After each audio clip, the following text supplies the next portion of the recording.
comme Youssoufa et Deep, télécharge l'application Orange Money quel que soit ton réseau et transfère, paye, recharge facilement ton compte. Comment faire? Scanne le QR code pour télécharger l'application Orange Money ou rendez-vous sur Google Play et App Store et suivre les instructions. En ce moment, bénéficie des frais de retrait les moins chers et paye chez tous les marchands Orange. Max ta liberté avec l'application Orange Money.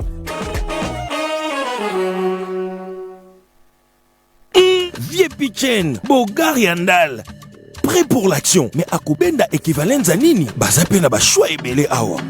Allez, ameki moko, zwa solo pona kayu.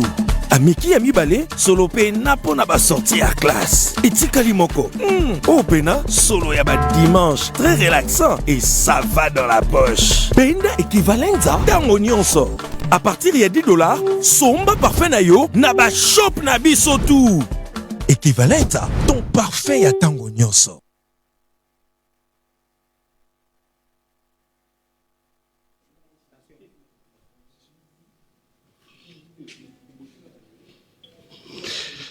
Équivalenza.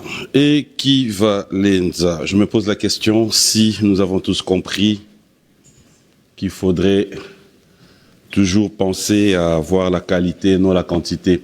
Et la qualité, c'est comme vous l'avez compris, fidèles téléspectateurs, c'est équivalenza. Vous êtes à Kinshasa, partout dans le monde, vous êtes à travers les provinces, c'est-à-dire tout ça là moins fort. Nandaku. Moi, senteur a bien, solo bien nandaku, c'est avec équivalenza. Nasak nayo, moi, parfum a bien équivalenza. Faites un effort pour créer vous ces parfums, je le dis, je le répète encore, pour tous ceux qui nous suivent à travers les communes où vous retrouvez cette marque de parfum équivalenza, so sombiango, salimo photo tindeli biso, pour prouver certainement que nous avons compris la classe et la différence. Bon dimanche, fidèles téléspectateurs, bon dimanche de partout, vous allez devoir suivre cette émission, Buan Musique, nous revenons en charge, nous vous disons un grand merci de nous avoir choisis parmi tant d'autres, et comme vous le savez, tous les dimanches, nous nous retrouvons dans cette émission pour passer des très bons moments, et une fois de plus, aujourd'hui, soyez-en rassurés que nous allons passer des très bons moments, parce que il y aura Inos B, après un bon moment d'absence, Inos Baloumé. Leader sera avec nous sur ce plateau, avec nous parlerons de l'actualité, mais aussi vous aurez droit à un semi-live dans cette émission Biwana Music.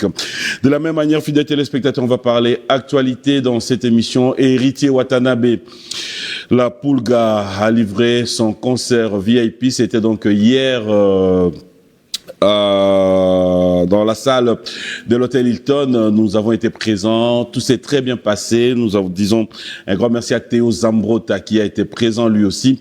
Paty Ambroise était de la partie, et comme vous le savez, à travers cette affiche, nous vous annonçons donc le 7, le retour à la maison. Héritier Watanabe va faire sa descente, il va livrer un grand concert au stade Vélodrome, c'est donc le samedi 7 décembre à partir de 15h, nous serons tous présents et nous vous invitons tous à répondre à cette invitation parce que vous le savez, comme on dit, Mwana Mabele, il rentre à la maison pour pouvoir fêter, une fois de plus, clôturer cette année avec tous les fans, les amoureux de la team Wata. Nous allons parler de Bin Adam, Jubin Piana, Papa Chéri. Le rendez-vous, c'est tout à l'heure à l'atmosphère du Pullman. Comme vous le savez, fidèles téléspectateurs, tous les dimanches, nous passons des très bons moments avec Bin Adam, Jubin Piana, Motopamba, Papa Chéri. Et on l'appelle Nguer Makanda Weranson, l'artiste musicien, poursuit ses répétitions pour ses grands spectacles qu'il attend au niveau de Paris. Nguer Makanda Weranson, Wenger Musique à Maison Mère, nous confirme, fidèles téléspectateurs, de vivre un spectacle inédit. C'est déjà pour 2025, au mois de février. Nous allons tous nous retrouver à Paris. On va parler de Fally Ipupa, du Cap La Merveille. L'artiste musicien est attendu ce 7 décembre à Nantes. Après toutes ces productions, il est attendu à Nantes. Si tout va bien, nous aurons quelques précisions, fidèles téléspectateurs, par rapport à tout ce qui s'est dit, le Stade de France avec Fally Ipupa. Le plus ample précision, ça sera les jours à venir. Nous aurons peut-être la date aussi les jours à venir. Félix Ouazekwa, You Arena, Adidas Arena, comme vous le savez, nous allons tous, fidèles téléspectateurs, vibrer, passer des beaux moments avec Félix Ouazekwa Mukwa Bongo, et comme je l'ai dit, nous allons devoir le soutenir jusqu'au bout, et ça sera une fois de plus l'occasion pour nous de pouvoir vous faire vibrer, vous faire danser dans cette émission Buan Music. Vous aurez l'occasion de suivre l'annonce, mais pourquoi ne pas vous dire, fidèles téléspectateurs, vous qui êtes à Paris, vous qui êtes en Belgique, vous qui êtes partout, venons tous soutenir S Grave et le Cultura PIV. Tatiana Cruz, on va parler d'elle, fidèles téléspectateurs. Tatiana Cruz qui revient, elle nous annonce la sortie de son EP le 6 décembre 2024. Pinata, un EP novateur qui mêle le rythme urbain moderne et influence rumba, composé de 4 titres en français. L'artiste nous fait comprendre qu'il y aura une chanson qui va marquer son authenticité congolaise. Tatiana Cruz nous fait comprendre, fidèles téléspectateurs, que les jours à venir, si tout va bien, nous aurons une interview et on aura peut-être l'occasion de la voir sur ces plateaux de son retour à Kinshasa. Entre-temps, elle séjourne encore à l'espace Schengen. On va en profiter comme ça à travers cette émission pour présenter nos sincères condoléances, fidèles téléspectateurs, à toute la famille Mutamba. Dieu a donné, Dieu a repris, à Dieu Papa Willy Mutamba. Papa Willy Mutamba n'est plus, et selon le programme, c'est comme vous le remarquez, le rapatriement des corps aura lieu demain lundi 1er décembre 2024. Ça sera donc à l'aéroport international de Luano. Nous sommes à Lubumbashi à partir de 12h et il y aura recueillement, témoignage et veillée mortuaire. Pour tous ceux qui sont à Lubumbashi, vous avez donc le programme, et à travers cette émission, fidèles téléspectateurs, nous en profitons comme ça pour présenter nos très sincères condoléances à toute la famille, mais plus particulièrement à l'ambassadeur Jean-Pierre Mutamba, patron de Buan Télévision, au nom de la grande équipe de Buan Music, au nom de toute l'équipe de Buan Télévision. Nous disons Dieu a donné, Dieu a repris, que l'âme de notre cher papa repose en paix. Merci à Eddie Eniki, merci à la marque de l'excellence, un grand merci comme ça à Orange RDC, merci à vous, merci pour la confiance, merci d'être toujours là pour nous, merci à PK Service, Patrick Kabwika, partenaire de cette émission, et en plus un grand merci à Théo Zambrota de tout le temps, de tous les jours. Merci à vous tous, et pourquoi ne pas dire un grand merci à vous tous qui allez suivre cette émission. Une émission que j'ai dédiée à Baou Service. La conciergerie a un nom à Paris. L'homme séjourne à Kinshasa. Bienvenue à Kinshasa, mon ami et frère. J'espère qu'on va se revoir. On va se voir tout à l'heure après cette émission. Mais entre-temps, te dédions cette émission. Baou passe des très bons moments à Kinshasa. J'espère que tout se passera comme tu le voudras. On va débuter cette émission avec les savoir-faire de Félix Ouazekwa, monstre d'amour, Adidas Arena. C'est pour bientôt, la billetterie reste ouverte. Nous allons tous être présents. On regarde son savoir-faire, on se retrouve tout à l'heure. Malik, s'il te plaît, Malik, s'il te plaît, laisse-moi t'expliquer. Malik, c'est pas ce que tu crois. Avec ce que je viens de voir, j'ai pas besoin d'explication. Malik, s'il te plaît, laisse-moi une minute, je t'expliquerai tout, s'il te plaît. Monia, tu m'as trompé, tu m'as trahi. Malik, non. Malik, écoute-moi une minute, s'il te plaît. Non. Malik.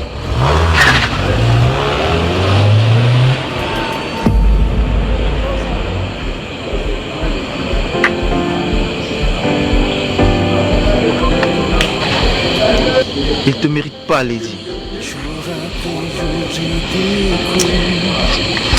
Tu n'es qu'un...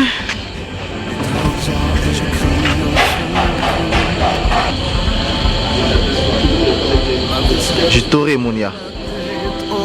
Tu es à moi.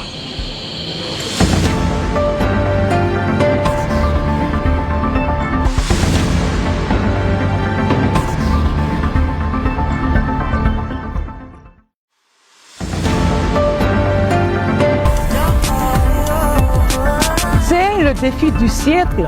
Comprendre que dans la nature, tout est interconnecté. EcoAfrique vous présente des éco-héros, des organisations ou des personnalités en Afrique qui créent des solutions brillantes et innovantes pour résoudre les problèmes environnementaux.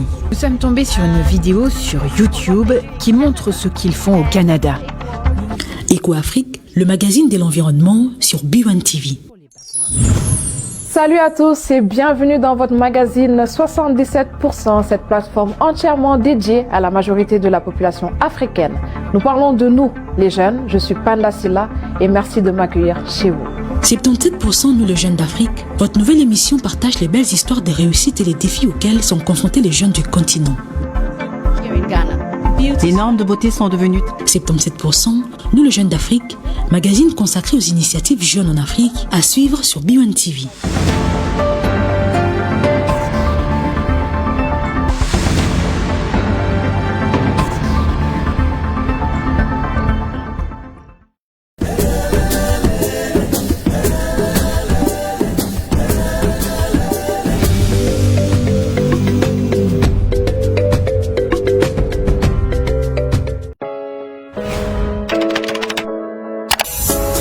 Découvrez dès à présent notre nouveau site internet avec tous les programmes à la une. Découvrez des magazines et des rendez-vous de votre chaîne, que vous soyez en voiture, au travail, depuis votre smartphone, votre tablette ou encore un ordinateur. N'attendez plus. Rendez-vous sur votre site www.b1tv.cd. L'excellence dans la simplicité.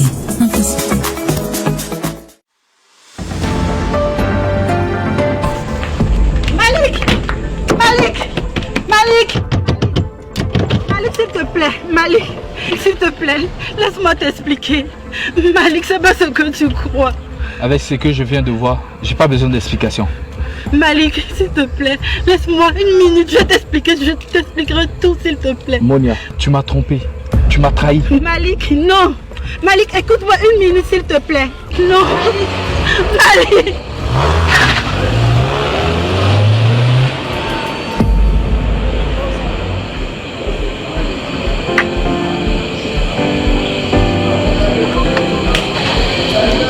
Il te mérite pas, Lady. Tu n'es qu'un...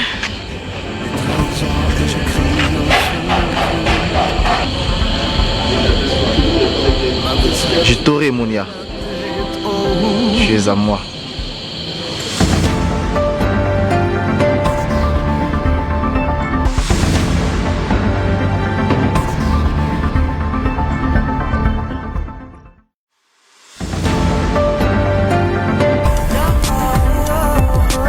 C'est le défi du siècle. Comprendre que dans la nature, tout est interconnecté. EcoAfrique vous présente des éco-héros, des organisations ou des personnalités en Afrique qui créent des solutions brillantes et innovantes pour résoudre les problèmes environnementaux. Nous sommes tombés sur une vidéo sur YouTube qui montre ce qu'ils font au Canada. EcoAfrique, le magazine de l'environnement sur B1 TV. Salut à tous et bienvenue dans votre magazine 77%, cette plateforme entièrement dédiée à la majorité de la population africaine. Nous parlons de nous, les jeunes. Je suis Panda Silla et merci de m'accueillir chez vous. 77% nous les jeunes d'Afrique. Votre nouvelle émission partage les belles histoires des réussites et les défis auxquels sont confrontés les jeunes du continent. Les normes de beauté sont devenues 77%, nous les jeunes d'Afrique, magazine consacré aux initiatives jeunes en Afrique, à suivre sur B1 TV.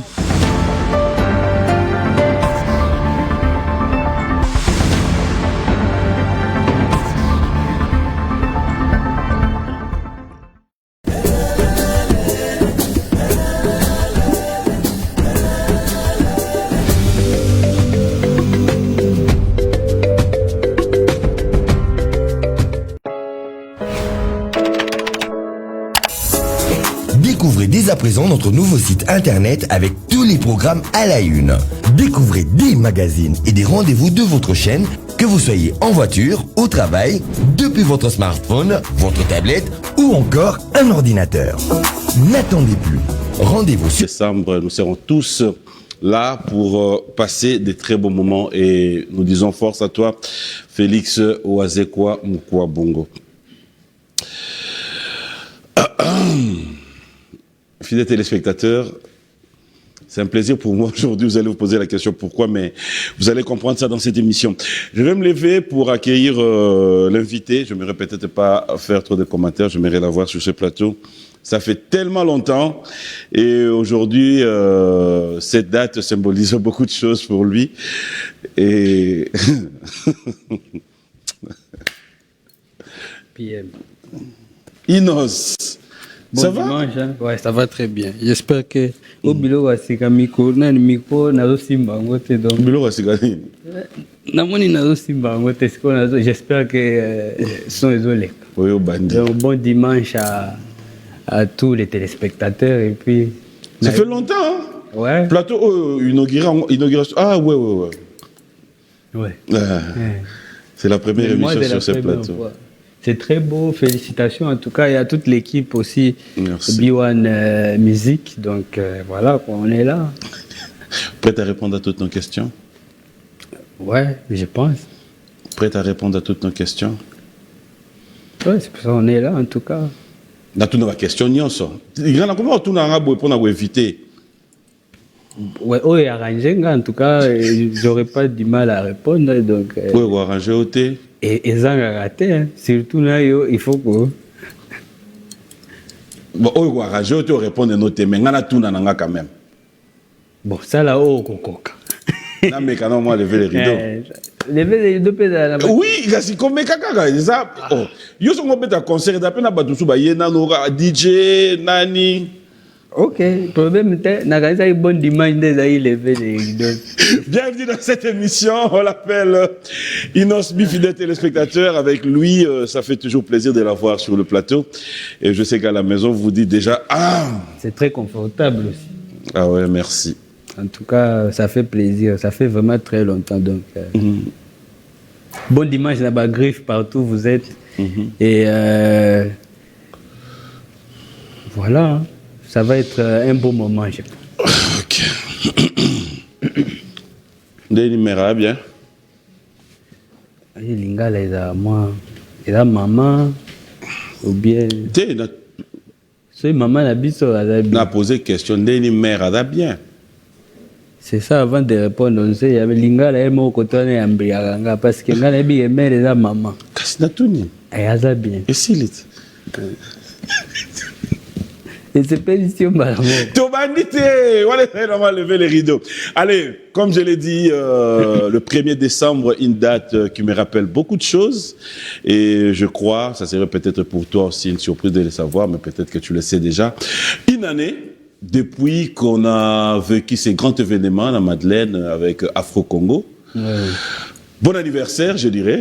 Et qu'est-ce que ça te rappelle? Qu'est-ce que ça te dit? Beaucoup de bons souvenirs en tout cas, surtout pour nous, la jeune génération Abisso. Vous savez, ça n'a toujours pas été facile de gagner la confiance des gens qui vont être prêts à investir en nous, des gens qui vont être prêts vraiment à se donner à fond. Donc, comme on a déplacer tout un groupe de jeunes artistes, des jeunes musiciens, et puis aller jouer une salle légendaire à Bruxelles. À Bruxelles. En tout cas, qu'il y ait de beaux souvenirs en tout cas. Mais c'était quoi la température il y a le 1er décembre? C'est-à-dire qu'un innocent Baloumé qui s'est dit Nandimi Mokumba, Nandimi ko affronter, Nandimi ko... Bon, il y a une température normale parce que déjà, avant ça, côté artistique, on est déjà habitué en tout cas à se déplacer un peu partout en Afrique avec tout mon groupe sur demande à producteurs. Mais là-bas quand même c'était différent parce que encore une fois c'était la période Oyo musique et bandaï bétaté. Donc on a vécu ça. D'ailleurs ça me rappelle lobby kata on a tout à la rappel à snap comment vieux qui a bandaï ko menacer l'air grave.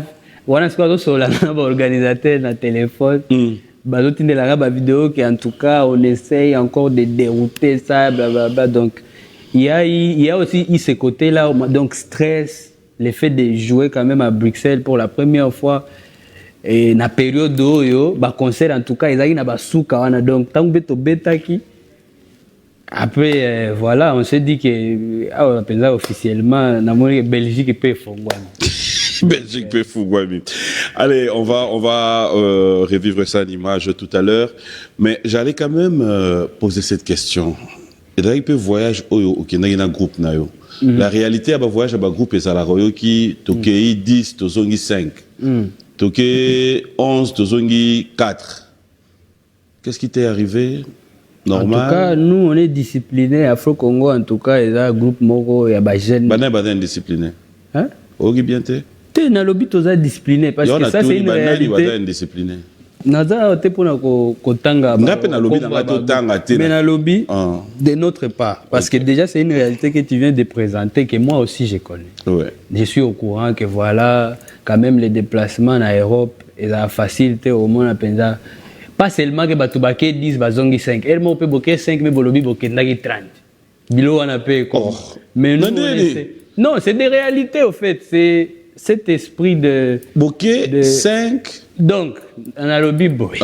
Il faut les réalités. Moi, j'ai dit, nous, de notre part, on est disciplinés parce que Ndenge Tokendaki, Ndenge Tozongaki. Parce que avant Madeleine, Afro-Congo exécuter ces contrats et après Madeleine, Afro-Congo a continué à exécuter ces contrats dans la même équipe. Mais ça, c'est des réalités où tu es que voilà, ou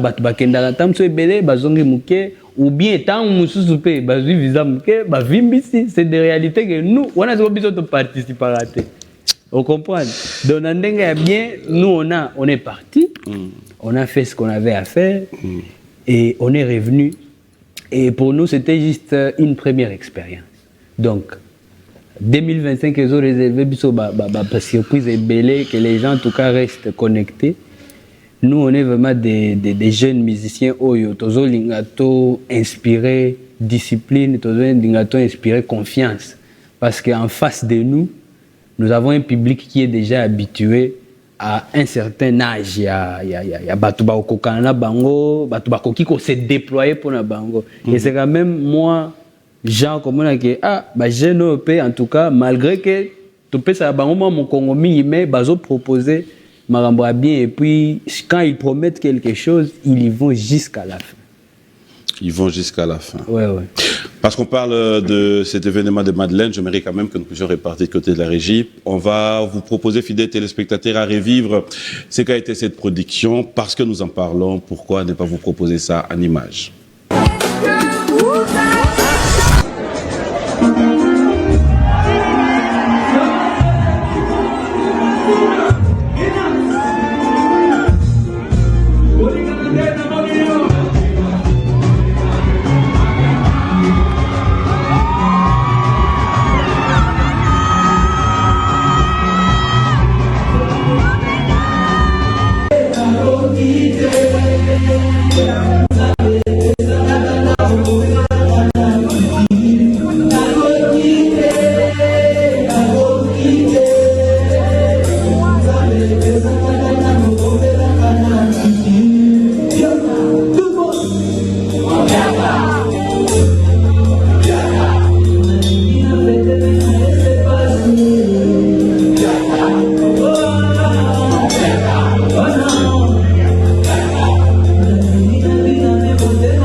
Quand je revois ces images,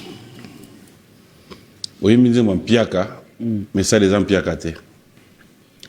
Mzembo, il a un titre. Titre, quand on a parti, on a des carapés et qui n'ont pas empiaka, mais ça les empiaka.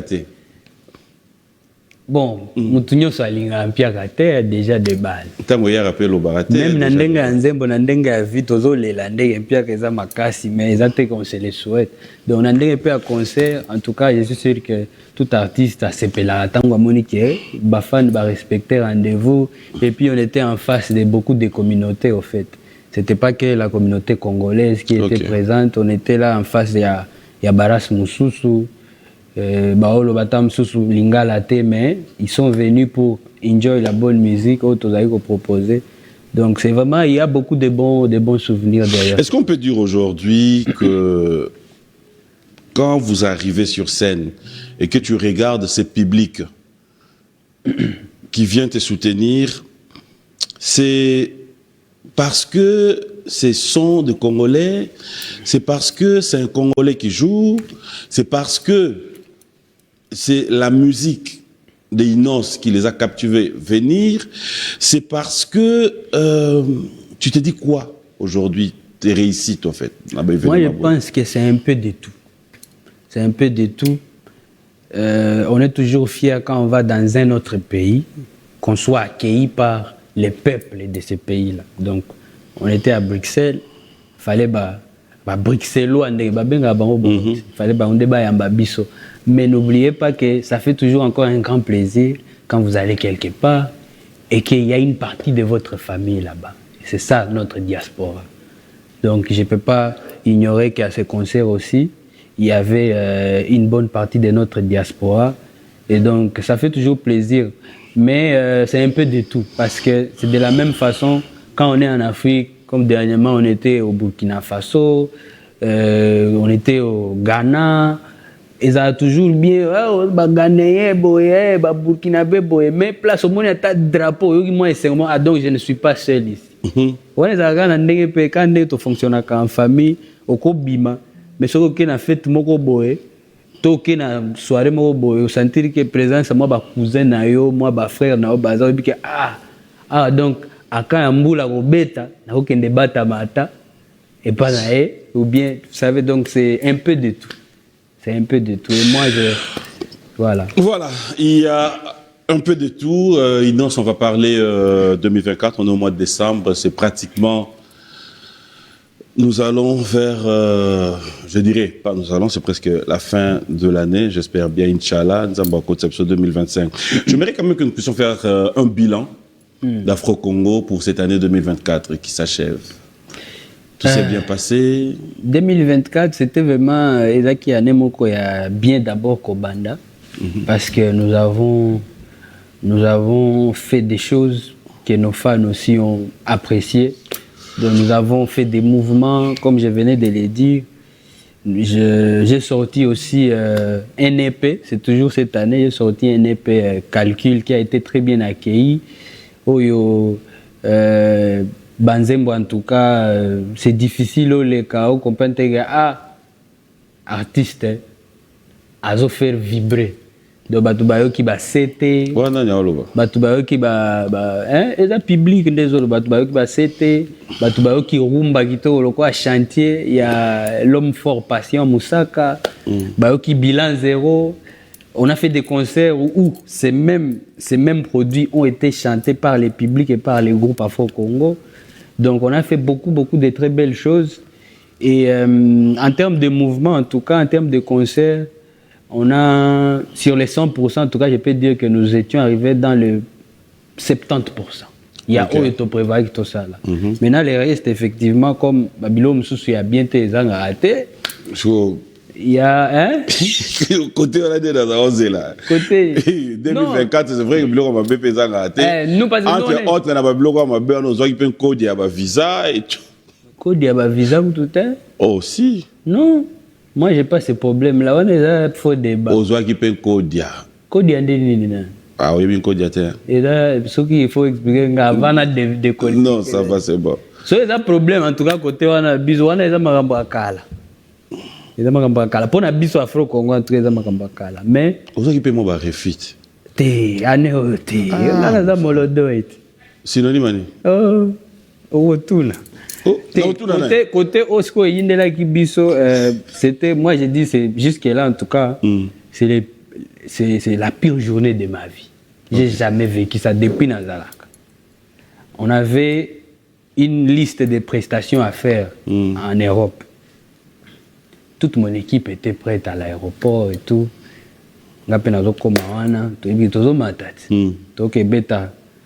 Concert à Mnene. Et puis je suis en headline, tête d'affiche en Allemagne, en Belgique, les sous-sous, en Espagne. C'était vraiment des vraies organisations. Bah, rendez-vous déjà, tout est booké. Nabatu nabapoto kuna, ezala baba master nabiso ya ba Congolais na ya mindele. Bazo kende selo mutu ngana ozande na concert, ngana ozana concert. Et je me rends compte que petit sac nanga place passeport nanga ezala nga moko équipe te. J'ai jamais vécu ça. Depuis nazalaka na ba discipline nazala nango na moi ordre na linga na tia na vie nanga. J'ai jamais vécu ça. Na kanisa que j'ai moko botam se ko bima. Na ebisio tilelo. Tu arrives à l'aéroport, passeport est athée. Exacté. Tilelo passeport on ezala. Mon faut bitumba famille. Parce que il faut comprendre aussi que au moins ezala na ba document mususu net passeport. La seule fois que nga na manager Prince, on a déjà eu avant un problème comme ça, et là qui kala penza kala na goma quand ndenge ezala boza na activité moko boye mais mutuka eza mo attaquer ba meki ko forcer ba porte ba zui sac ba minyoso bilo to eza na carte. OK. Mais ba passeport po ba ibe passeport oza na ngwelo te. Ba kenda obwa kango place ko eba na centre culturel mo na goma. Oh. Donc na ba mémoire nanga onde na ebi que donc so passeport mutu atoke nango oza papimbo mate pour kende na elongi wana yote age ayote nyoso ayote lo banko kaka bon na mutia mabe obwa ka mais na émission na kanisa za baje tina bandiko ebisa ba musicien que en tout cas il faut to zwango to changer de ba vol ba ke ata ba deux fois ba okende ba zeli vol ezo bimaka te passeport tilelo. Donc je devais tout recommencer. Mais quand tu revois la scène, quand tu revois l'image, comment tu as quitté la maison, au voyage à Souko Salaki, ça t'est jamais arrivé de pouvoir te dire que peut-être na tchaki en place moko boy. Tenga bilo kwana na za strict nango ils na place moko. Pour ne pas Siko en gros, il faut na yo mo na neti. Neti ni les cas et kenda wa. Ezaka bon, eza makambo ya vie. Te makambo ya vie ou. Te eza makambo ya vie na ebisio par rapport ya makambo ifalaki to beta. Ya on a beti parenthèse wana. Donc ngai olena s'attarder kulukana yeba. Il fallait trouver des solutions. Donc on a pété dans moi réunion de famille.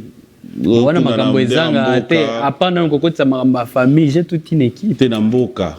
Te na mboka. Bon mon frère passeport et limoka boy. Mboka passeport et toza na Kinshasa comme na mboka. Yo kateke mutala la poto la mungi na Kinshasa.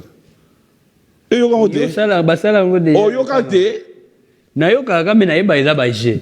Ah zako mona ba G siko yango ba bandi au premier test na passeport. Kazo zako mona ba G yo moko bref aux vivants. Je peux pas moi naturellement j'aime pas m'attarder. Si aux zako mata aéroport. Oyeba que passeport de zav. C'est naza na ngote. C'est quoi la meilleure? Mutu fa longwandaku. Lisolo c'est pelitio makazi neti yo muto bungisa ngwa yo muto sotisa ngwa. En fait, par partir de Kimaïngaï. Donc, je réalise maintenant que tu as le moyen d'aller pour mon aéroport. Au moins, il y a un passeport, on a mis sur le Monia. Au combien d'aéroport? Ça, c'est un gozan. Et puis, je vois un lingana lela pour une première fois dans lingana lela. Est-ce qu'on a réalisé? Non, c'était. Likamboy, cordonnier, tu as un salon. Ma santé. Oh, caméraman, rien. Journaliste, rien. Seul boutako salongo et un musicien. Ah. Et il va dans la kiso. Bango pende basala ke batu bala muka na kine puta bazaki na Lyon. Mtasa ke boso zo landa biso amtia mabe. Salut. Te. Eza makambo a vie. Biso to lukaki ba solution déjà le loyo naza na passeport mususu. Nasio ba visa mususu. Oh tu rependa nasio beta ngo grave kanga la veste. T'es même pas. Et ça qu'on a la plus prudent parce que voilà, c'est la réalité. Hein. Il y a ceux qui vivent pire que ça. Tout ces cas, mais franchement, au niveau où il y a passeport, on a l'aéroport.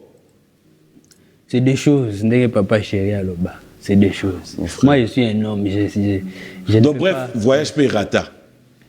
Mon côté, peu prestation, mon côté, nambongo, nanyos. Mais c'est des choses. Oh, ils ont mobile, ngambe mobile. Ouais, bien ngambe. Yeah, yot. Ouais. Oh, mais ngat. Bah, l'équipe au passeport. Oui, il y a toujours pire que ce qu'on croit. Mais pour moi, en dehors de ça, c'était la pire des situations qui pouvaient m'arriver. Donc, on est dans la réalité à vie. Moi, de toute ta vie, au beau sanara c'est noir naté. Moi, je ne peux pas, chaque fois, j'y pense, je me dis, bon. Mais je suis aujourd'hui content parce que je suis passé à autre chose. Vinanga et Katagi Wanate, j'ai continué à faire des concerts. Na Congo, Lubanda, normal, quoi. Chef, tu solo, on bête là, non, les solo, bon, on a linga peu ko beta ngo mingité parce que eza tango le singa bilan par rapport à ma concert auto perdaki. Pour ceux qui n'azaki na ba concert Wanate. Et loko wana na linga na chango kate parce que je peux perdre aussi autre chose en dehors ya passeport. Ça arrive. Des fois on perd l'argent, des fois on perd. Donc. Ben, la réalité, heureusement que tu restes encore vivant pour nous. C'est une grâce. Inos, on parle du bilan, oui, on parle de 2024. Et là, c'est 2025 qui s'annonce, comme je l'ai dit. Qu'est-ce que Afro-Congo nous ramène? Qu'est-ce que Afro-Congo nous réserve pour 2025? Parce que, dans la réalité, il y a la réclamation à Batou. Des fois, on se pose la question, pourquoi ne pas avoir une tournée né Bozalara a tourné à Schengen, a tourné aux États-Unis. Pourquoi tu vivras tourner mon groupe au monde que date connue mais tourner à travers la province d'Abissopa? Nous on a déjà essayé de faire notre part de ça. La province Nyonso. Pas Nyonso, mais on fait par rapport à pouvoir au Bissotozanango. Et mais il faut reconnaître que ça aussi c'est facilité par l'infrastructure, la bala, banzela. Va faciliter à vol. Moi, je pense que bateau baebinga baebike parmi les rares artistes au bamona ba image na ba kindu ya ba plein makasi bamona ba image totondi sa stade Mbujimai neti Mbujimai ngana za na mwana Goma mais jour mo kana la mwina bino Mbujimai banda na bota manayoka ka Mbujimai oh nini mutuashi pour la ligne à Moutou à Chifo, pour nga oui magamba obina na sepela nango. Je me suis dit mais tout ça na organisation mo hotel pesé ko betsa biso pesé na Mbujima biso mo pesé au esprit na carte. On a fait vraiment on a rempli un stade là-bas. Effectivement encore une fois avec moi problème à l'intérieur, et cause à problème à courant, et cause à problème il y a organisation, infrastructure surtout balabala, banzela podium paysan à l'intérieur, donc ça vous coûte plus parce que vous devez amener des équipements qui viennent d'ailleurs pour faire un événement de taille. Mais nous, en tout cas, on a déjà... Et ça, pour la biso Afro-Congo, et la nouveauté, c'est qu'on bête dans la province. Parce que tu bête à Goma, déjà c'est chez moi, Bukavu, c'est pas nanga. Mais en tout cas, j'ai déjà essayé... Hein? Et pas nayo. Kasi pas nanga. Au Sombaron. Yo suis au Somba peu ville. Nalobi pas nanga na ndenge eza na Kivu. Kishasa eza pas na hote. Eza pe pas na. Et alors? Lobaka na Congo. Yo nde mutongo me mangala banzela mo boko sango pas na yo. Poso ina lobika Goma en passa ba loba mais pas na yete. Tout comme soki mutumsusu o par exemple d'origine. Papa oza toza na Congo. Te débat na ngana kenda na go bongo te toza na Congo mais mutu na mutu aza na place à uta. Netinga na zamo na Goma. Soki naza na Goma na yeba ke awa de place mutolu nanga e botama awa. Nini nao? Mutolu. E botama kuna. Soki kunda ba message leki déjà. Donc eza bongo. Mais quand je suis aussi à Kin, neti na Kin na minute je suis maintenant ici depuis quelques années, c'est vraiment je me sens à la maison et puis c'est notre capitale et puis Kin eza ya batutu. Mututu aza na makasi na e auti na mboka aye à s'installer pour la capitale. Biso tolu ba opportunité ba nini. Donc voilà. Mais c'est pour dire que en gros qu'on beta na ba province pour na biso quand on a la force, quand on a aussi des promoteurs qui nous invitent, en tout cas tout ça on a motema ya moto. Tout ça on a motema moko. Et puis très souvent d'ailleurs, ça c'est juste une parenthèse par rapport à ba caché nanga. Tant que kenda kanambo kanaza toujours na moi kokitisa parce que on sait qu'il y a toujours des difficultés, on sait que ça coûte plus parce que infrastructure permettra même ba promoteur te basa la onyo so bazo kanisa. C'est pour ça que j'ai toujours été tant on a na moi libanda bon qui ne peut na kitisa pour qui ne peut se plaindre mingi donc jamais au kolobaka que au pesi caché ba mon talobi na bimi c'est ça mais tu vois on était frères congolais gars on se plaît mais yo moko d'après conseil ko senga cher pour muto comme un niveau kitsa. Il faut que les gens comprennent une chose par rapport il y a tango artiste à sengi caché na. Vous avez besoin d'une belle prestation. Tout ce qui est beau doit coûter. La qualité, c'est le moyen. La qualité, il faut avoir la volonté. Ça est propre. Tant que mon appelle que tu bête appelle concert VIP na Rotana, il faut payer $200. Pe ba tu bailler. Pe ba money loko ebimi ba on que en tout cas on n'a pas perdu notre argent. Et que on voulait la qualité, il faut faire ce qui attire la qualité. Parce que si vous voulez des choses, il y a moins cher. Bino moko chose artiste on a moins cher, azatinate. Nous on veut inspirer que la génération na bisopé, on peut faire des belles choses. Bon si ko so mtachelio pakangwana ozosenga poser les qualités. Mais ayeboye rendement la qualité te bosuka ndenyo ozongisa mbongo. Yo mona conscience no talo lobi en tout cas. Nano ekomela bisote. J'aurais comme à que mutu aye apesi biso caché autosengi et puis to baby feli événement.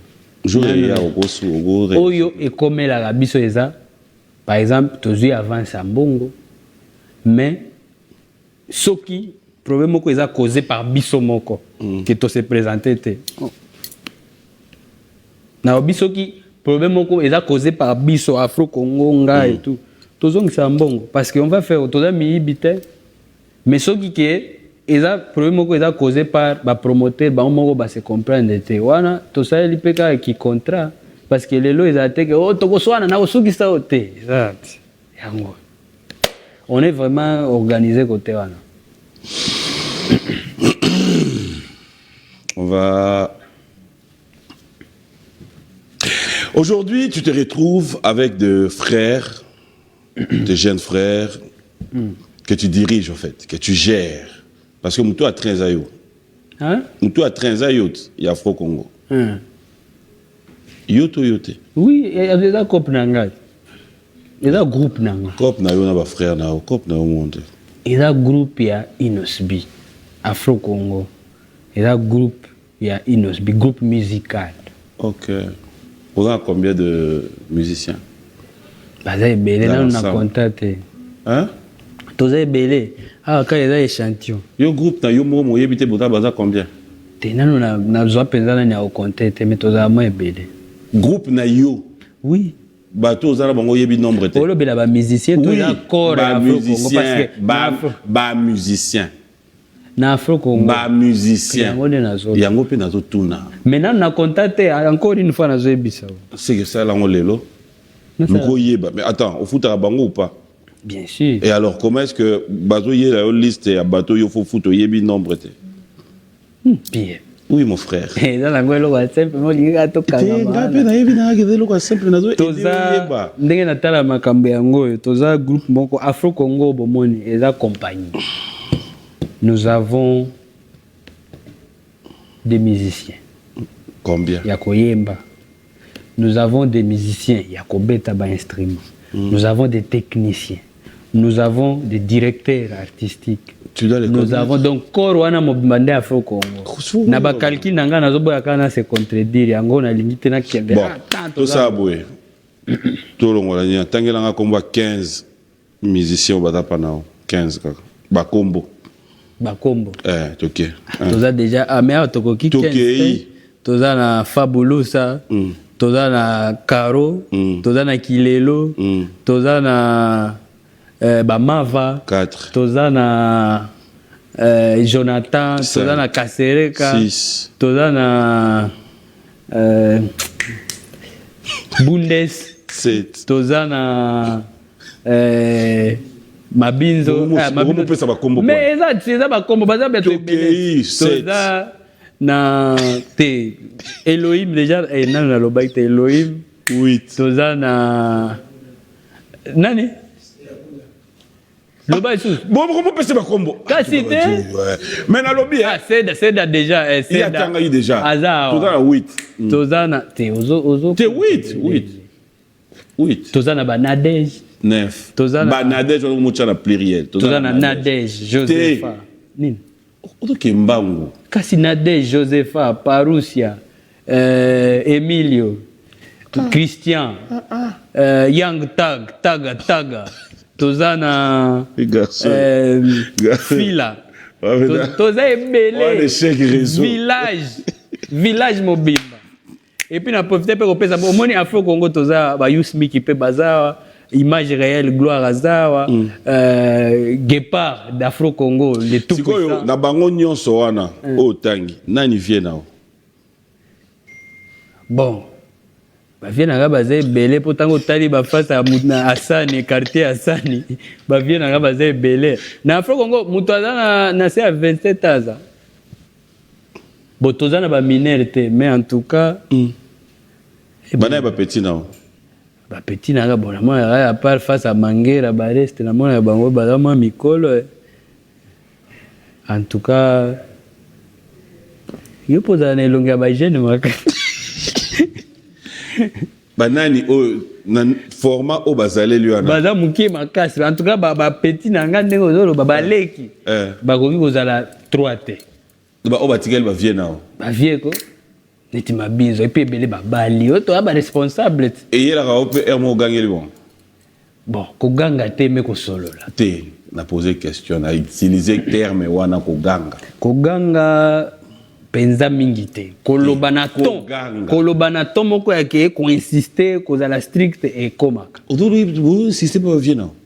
Oh, mais eza musala to. Musala. Oui. Odo bossa le wana ba vie nao. Pierre. Oui. Na équipe à B1 musique ba vie no pe bazato bazate.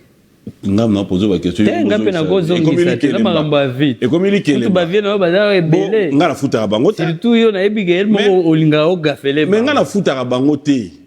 Mais au yo obandaki na nini mutu a train yo wana koloko yo pe mutu a train ya B1 musique te yo wana yo da lisus na oki ambassadeur lisus abakisa ba pete donc suka yo ozo gagner la mutu a train non c'est mozo gagner la vie moko ndo bandi na mara oui pas de problème tu continuer parce que ce vie moko a sali loko ndenge yo zako zelate ozo pe au suspendre ye bazo pe mo ba ngate Fabulous azawana pona ko ce qui est mosco Fabulous a yepe azana batu baza eza hiérarchie yango anat donc yepe azana batu bakoki kolandela kana mais en tout cas on essaye d'être les plus structurés possible. Maintenant on va juste tout petit comme orchestre qui est cette personne au monde dans la groupe no yemba koleka mais bango nyonso ba yemba koleka yo que au gros ça la peut habiter place on a au yembi bien caro na mona yemba danger koleka yo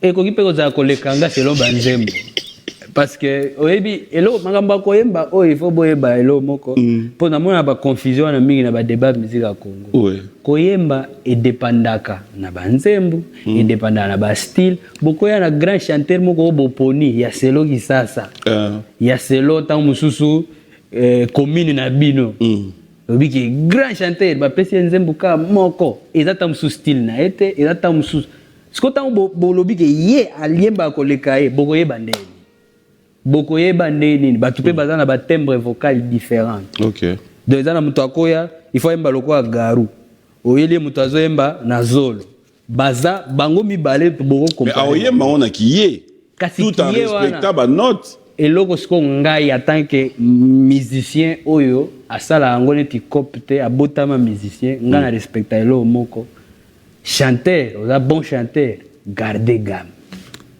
yemba ba note juste c'est tout pour tous les vrais artistes il y a panique te il y a intimidation te nga grand chanteur respecter note pona ki grand chanteur na voix na oyo asoki ya ndenge nini okoyemba mabe bakoku to tamsu neti nga par exemple na ebita mususu ke na minito voix nanga et la propreté parce que na problème na gorge là maintenant okay. Mais eza na nzembo oyo naza na posa na yembela bino yango ngamo na ebi qu'il faut na bundisa malgré faiblesse à gorge mais il faut na bundisa ba fausse note.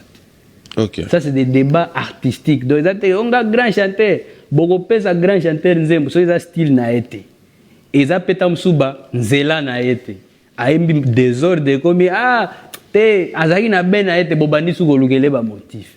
Ça c'est des débats au biso ba artiste et à solo totikela ba fan parce que il y a pas de grands chanteurs que il y a des bons artistes.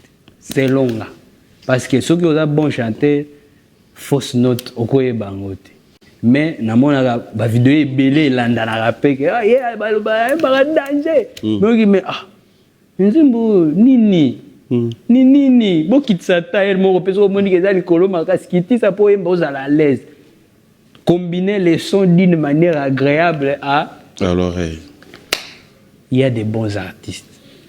Donc Caro ndenge zawana ceux qui a mis poneli moi nzembu na yo aza à l'aise to moi couplé na aza à l'aise oui akoyemba kolekanga ngape so ina poni nzembu ya selo motema nanga style nanga pe na ba imer nanga nakoyemba danger koleka Congo bosi ko so net boy na plateau to poneli nzembu moko par exemple te okoponela nga nzembu te na tuni wana biloko akala tango tozomi luka non en fait il faut papi mboma valider nga na za artiste nga defona pona betela nga chantier na yé. Il y a un lobby. Ce qui net est arrivé, ça arrive d'interpréter aussi Banzemo à Batou. Non, au gros fait de ce Yembelefson Nzemo à Kofi. Tu peux te dire ça, oui, on peut t'envoyer Yembelefson Nzemo à Nanyo. Ça peut arriver. Ça peut arriver, net, mais là, un lobby. Nakawana, wana na senga sko.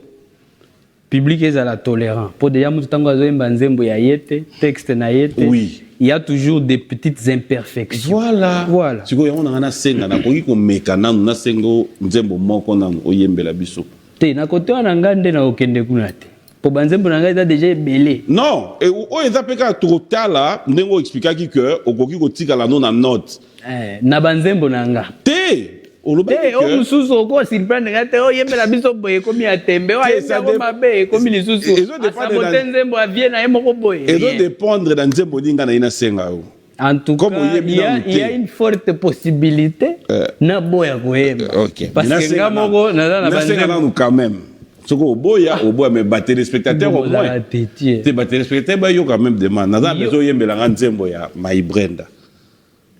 Naza na idée, mais na koyemba ngolo kwa maestro te. Te meka. My Brenda, na na na na na na na na na. Excuse-moi d'être pervers. Na na na na na na na na. Brenda. Motema na na na. Ikende ninga mataka kasi. Yango Congolais alingaka Alexa Mael. Ngai na yembi na mémoire na ngai yo lingi na yemba na maloba na mélodie. Déjà on a nazobetelo version na ya live wa kenda azotia baniance. Mais oza satisfait. Wana oyebe olobani après yango osengi mususu. Na profiter de non senga nga msute. Na pesa mbote pas maestro et puis j'ai écouté des extraits à projet na ena Pomba Nuance déplique. En tout cas, chapeau. C'est un beau projet avec des très beaux clips, mélodie penogeza et belé makasi. Et je suis très fier de en tout cas. Talaba initiative. Les inséparables. Ouais. Mais na profiter pas babetelanga ta chantier na entraîner voix pour na problème ma voix lelo. OK. Si kala na zota mama na mukeka pour ba oyela. Mais yo mona ka otamboli na le plateau na ngati. Yo epa na ngai yo lukosa makamna ndenge no. Mais ezaka na ndenge bon obakelanga ka po PM na ebité. Na bi ba oyela yo. Omoite ba yelio. Brenda. Omoni ko nzema ngo etikali. Na sengo su ya musicien moko wa mibale. Keba nazoimba chantier na. Mais ya nani opo yebi? Ya Afro Congo ko.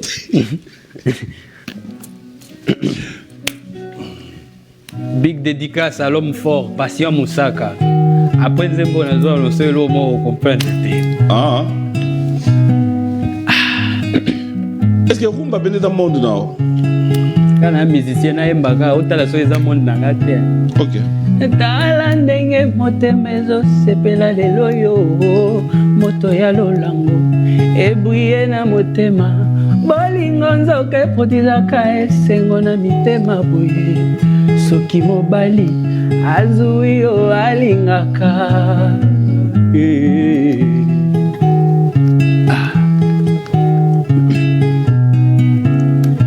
na bapasi bagalere ozala toujours pene nanga lelo nga nazwi batika yo osepela nyonso okosenganga bebe nanga mwamini musaka je te donnerai un excès.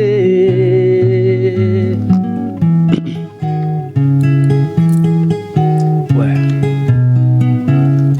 Nandimi na benga mananga zoba ya bolingo nga pasi ya musaka zoba ya mona ya yeah. Parti batu balinga mingi yao Bivinanga euti mosika mingi bazomonanga lelo Chéri bimisa ba photo batalanga na mokili ya kala Tangwa ngombongo te musala malonga te Nani abenga yo semeki Nani ayamba yo na ode Ta la place d'Omiti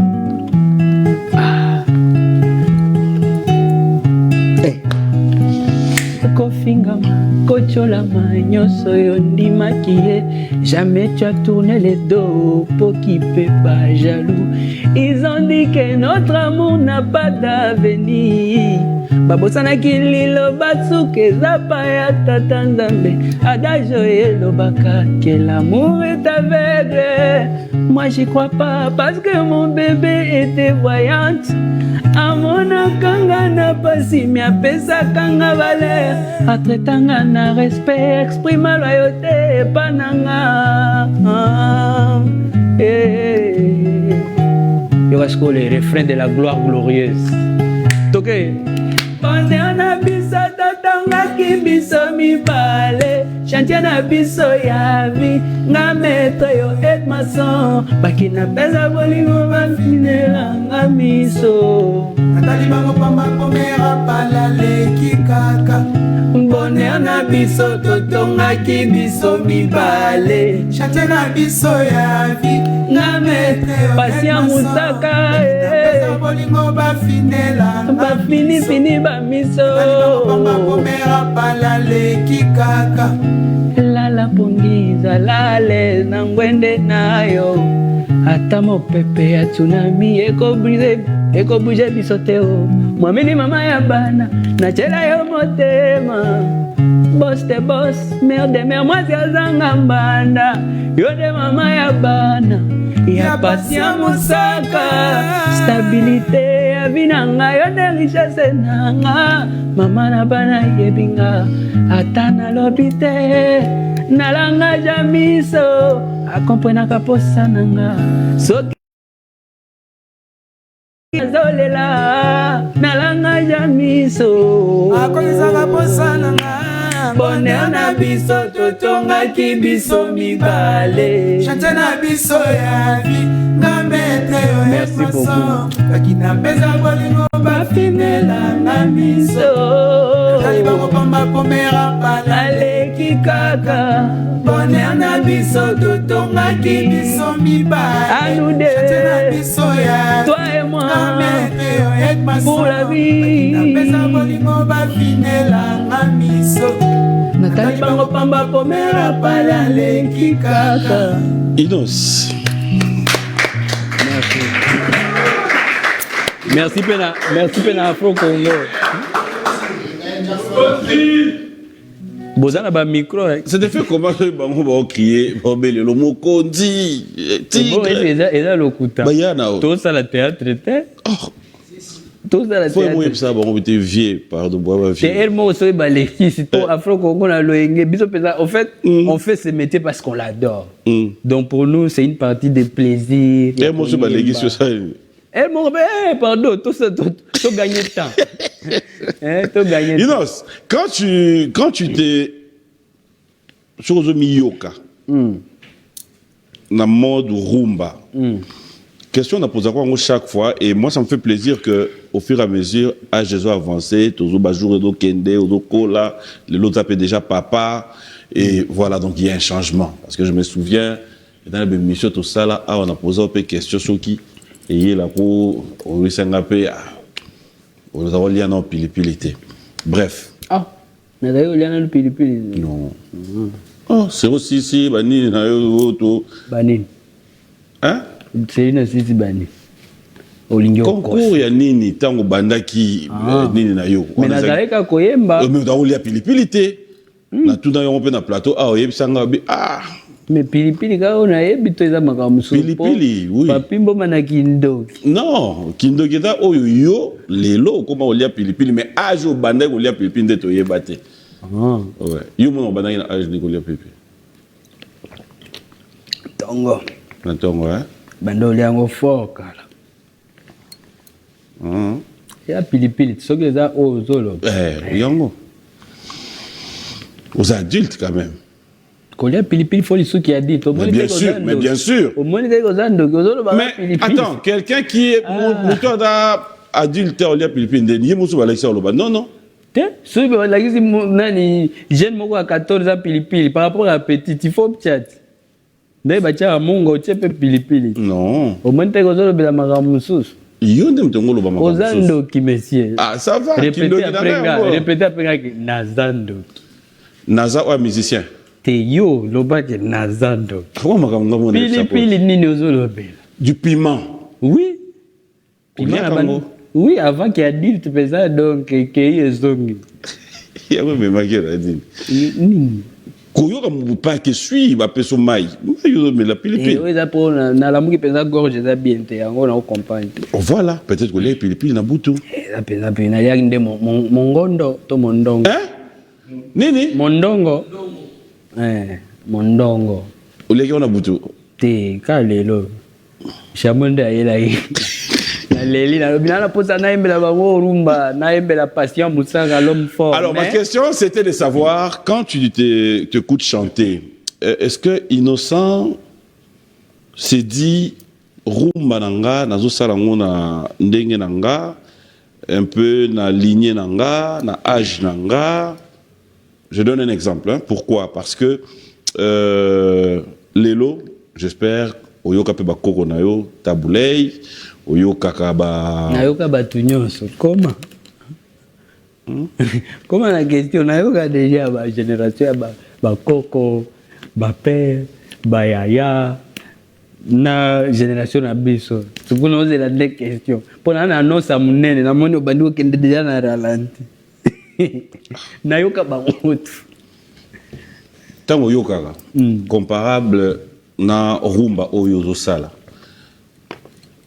au monde ya yo to bon eza tocha rumba mature na rumba ya moi qui bébé rumba ya naza professeur te na uti koyemba de yo moko rumba oto uti ko beta eza mature to eza ba bébé nga na chanter na uti koyemba naza mtu tena banda expliquer par rapport ya omoni miko de rien na musicien net nzembo oyo soko tuninga na kozongisela o réaction yaba mikolo oyo bazo savourer yango façon nazo mona bazo savourer yango ko bandana bakolo nzembo ba 60 ans oui tout le monde déjà dans nzembo ils na profondeur dans na texte ils a limité te na âge moko boye donc ozo yemba bolingo ndenge bato babandi na galère ba mati ensemble mais donc, tu es quand même conscient yo moko pesa ngo niveau ils a ba bébé ba na bolingo ya kokola ensemble ti babandi ko bimisela na ba photo akala yo mota unazoemba émotion ezui olukelinga photo yanga na ba frère nanga ya kala tango tokangi photo je pense nazaki tout wana na lata sapato na bache na ya ba veste donc émotion yango donc c'est une chanson mature où ils a consommé mais na ba genius c'est la limité. Afro Congo, tu nous as ramené quand même quelque chose de bon, c'est tu nous as ramené ton style. Cela veut dire que même en écoutant la musique, na lali, tu es bêti dans yeba awana inos. Tu nous as ramené mélange, mais tu es resté dans la lignée na yomoko oyo. Tu te dis, je sors pas de ces lignées. Hollandi, la télémino na coin. Donc bref, tu es parti de là. 2025 s'annonce. Est-ce que Innocent pense nous ramener quelque chose de plus, nous rajouter sur un terrain où on se dira, voilà, enfin. 2025 déjà, l'album arrive. C'est deuxième. 2025, deuxième album Ezoya. Mais avant tout comme Akuna, tout le cas qui actualité à décembre, tout le Congo Boété, nous avons des dates à faire. Stade de Martyrs. des dates à faire. Stade des Martyrs.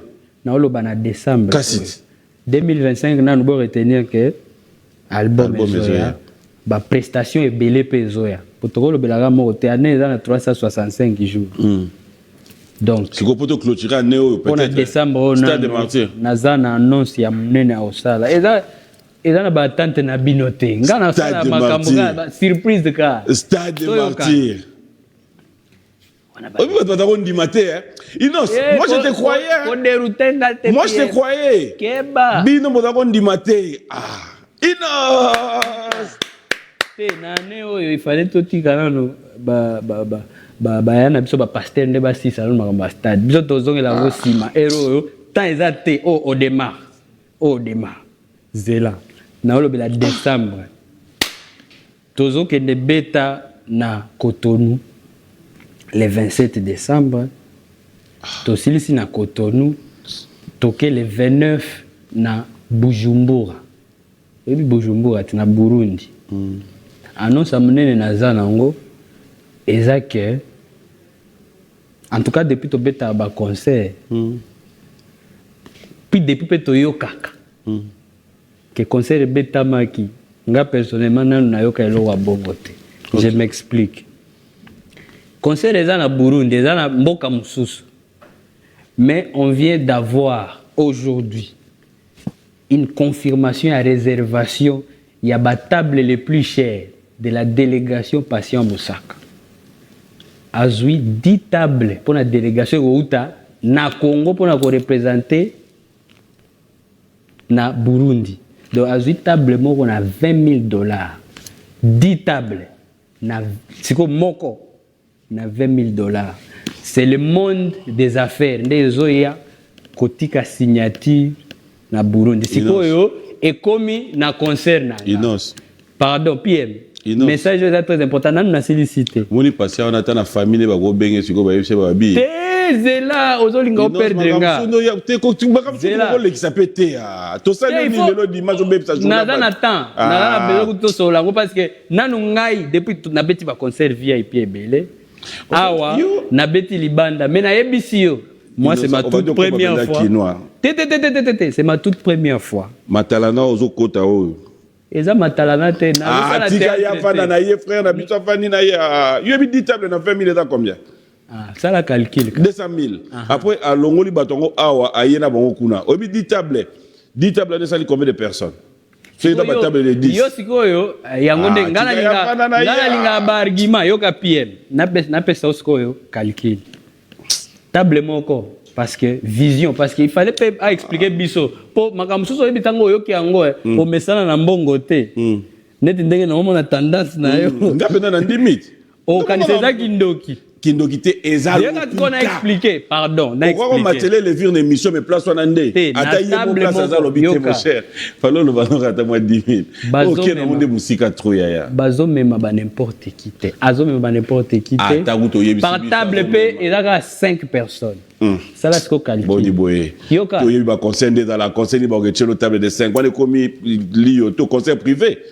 na ba concert na biso et moi na table che soki combien de chaises mais moi 3 batuka nde bazana na table de 10 wani bolinga na bandoko ta na ba détail ngana zo biso réalité na nga mais na rotiko constater a innocent na fait âge na yota ndenge na za boye biso mikolo boye na plateau yo yebisa biso mutu mo bazui oui 10 tables à 20,000 yoka délégation ya Patient Moussaka parti yo il faut zwango kanzembo yembeli oyo PM je suis très sérieux s'il vous plaît moi tocha balobali ko tia mai na 20 PM Inos PM tu kan expliquer ko changer na nuka parti na ko changer mutu a réservé déjà premier concert oyo tokobeta passion ko initier na famille mobimba non c'est ça que je voulais même éclaircir mais aujourd'hui que langa tenté ezaki bokinoa te na ebi awa okomobeba manki ona na ebi za déjà yango pe obecho oyo prise table oyo au fait parti au penza bozana ndako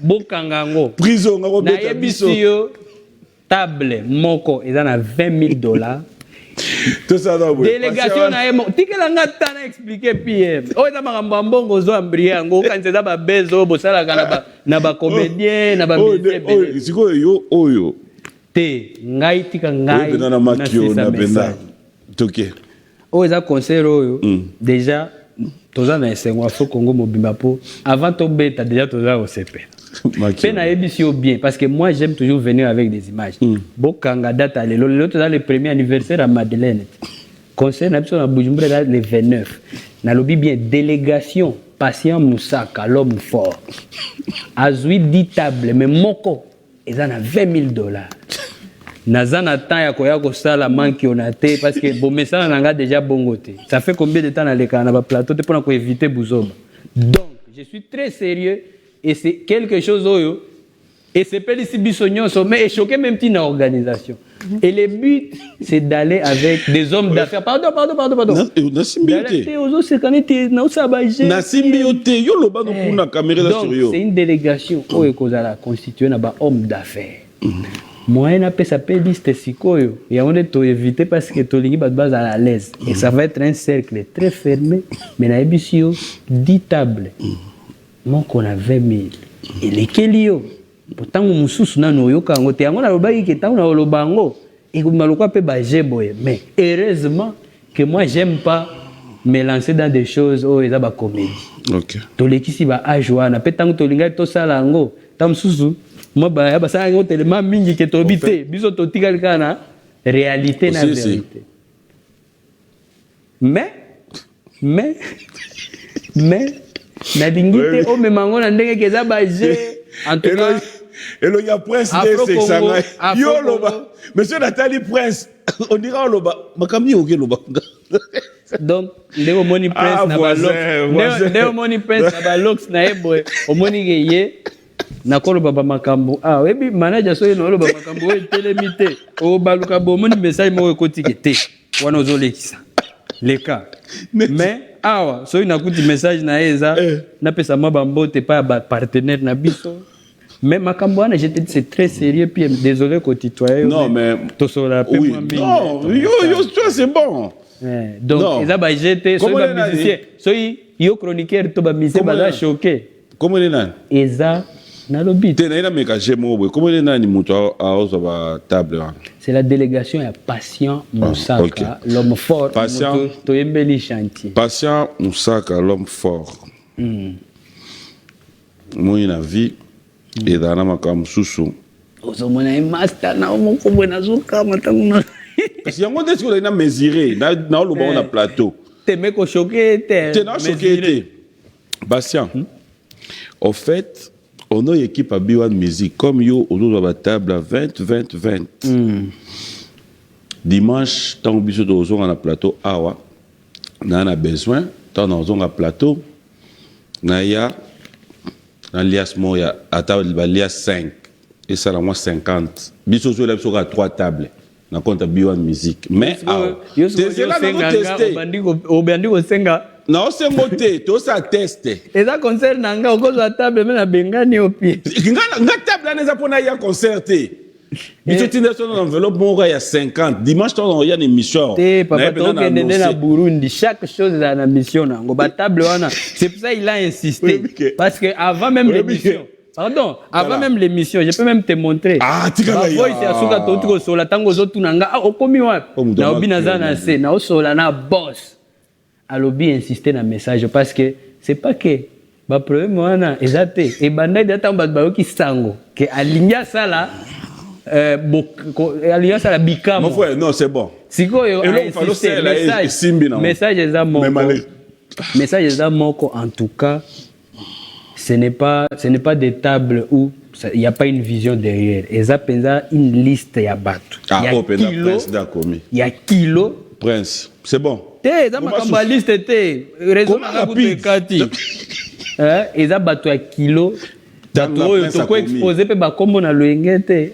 Avant jour jipo omoni oui jour on peut comment et kokoma ko yango na lobi bokanga vidéo OK merci ndenge toza boye à part concert bokanga pe dimanche prochain so ina yene émission ao pie ma 200,000 akanisi eza baje eza ko 200,000 francs hôtel mino na coin yemba na nzemwa wana eza nzembo te yemba munanu yo lingi na yemba ona biko oh eza nzembo na yoti na sengi S'il te plaît. Yemba mo parti wana. Na profiter pe na pesa mbote pa ya mon frère Global Pro. Yemba na nzembo wana. Nazo banga soko koloba makambo nanga pie ma moment TV nanga ezo avancer makasi na comprendre te. Donc Global Pro, merci. Na banzi otali news ndenge na utai ko sombanda wa munene na cité du fleuve.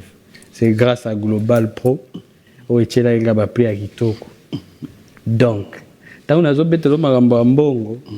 Il faut pas oyelanga neti to sa ba je potangu babandisi.